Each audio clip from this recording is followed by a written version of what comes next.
Good morning, welcome. Tuesday has dawned and it's beautiful. It was raining overnight, and going out this morning, the lane became brilliant in the sunlight. It felt like I was running into glory. Today, the Church of England celebrates this remarkable man, John Donne, priest and poet. In his day, a great visitor of ladies, I read, and latterly Dean of St Paul's Cathedral. And this book, particularly his Devotions, is, I think, an appropriate one for our season, written when he was suffering from a severe sickness or fever, and it charts the progress of his illness through its first symptoms to his final fear of relapse. And everything closes in around him as he reflects upon it. And each stage has a kind of reflection and then a prayer as he comes to terms with it all. And it is fascinating as a meditation upon how illness affects us, and how all of our remarkable capacity for greatness and thought and achievement all closes in. He thinks a great deal about his body, and he calls it a little world, and considers how this virus is multiplying, this sickness is spreading within him. It's kind of quite it's quite visceral stuff, but amazing. And this is where he writes that famous passage about no man is an island entire of itself.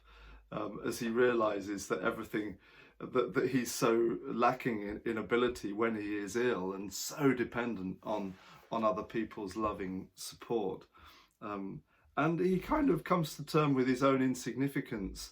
He calls his life what a busy cobweb his life is, he thinks, on reflection.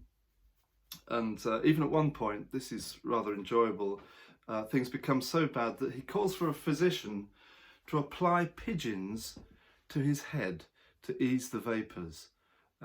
Friends who are unwell, can I counsel against applying pigeons or owls to your head during this season?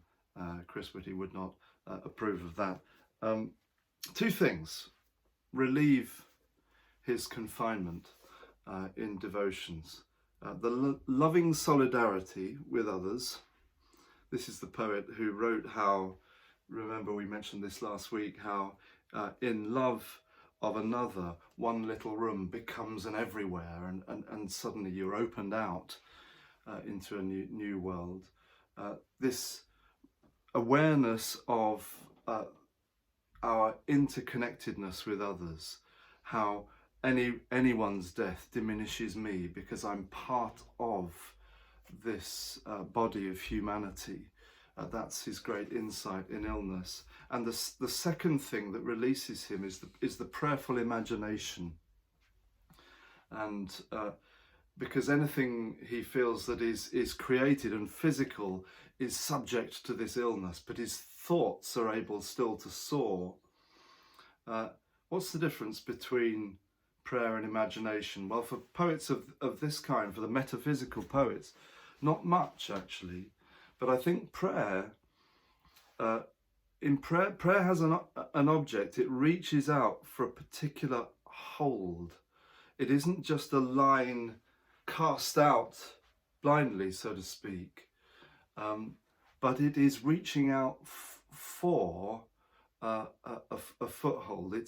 Prayer is an anchor for the soul. The promises of God are an anchor for the soul, Scripture says. Prayer is a grappling hook.